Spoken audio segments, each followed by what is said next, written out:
Doctor ইউনূসের নেতৃত্বাধীন তত্ত্বাবধায়ক সরকারের মেয়াদ কতদিন হবে তা নিয়ে বিএনপি, জামাত সহ সবগুলো রাজনৈতিক দলের মধ্যে কিন্তু একটি খুবই আগ্রহ রয়েছে, এবং শুধু তাই না, সাধারণ জনগণের মধ্যে আগ্রহ রয়েছে এই সরকার আর কতদিন থাকবে।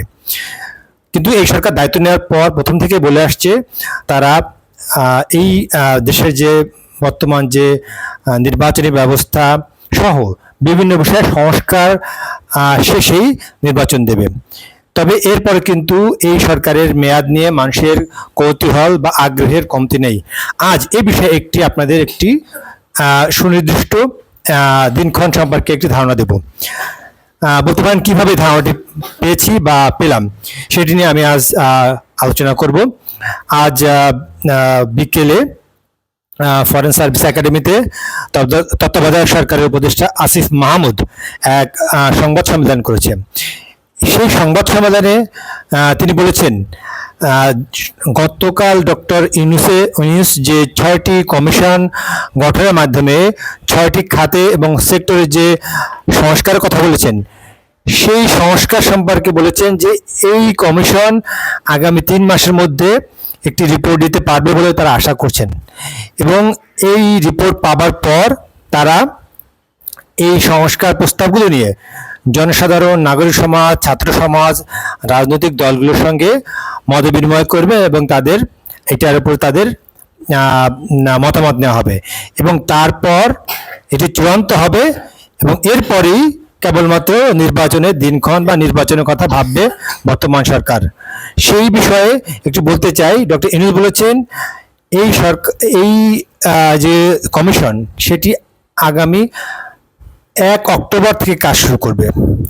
তাহলে দেখুন, অর্থাৎ এই সরকার অলরেডি 1 মাস সময়ের বেশি পার করেছে, এবং আরও 1 মাস পর এই কমিশন কাজ শুরু করবে, তাহলে 2 মাস, এবং এরপরে আরও 3 মাসে তারা এই কমিশন একটি রিপোর্ট সংস্কার প্রস্তাব দিবে।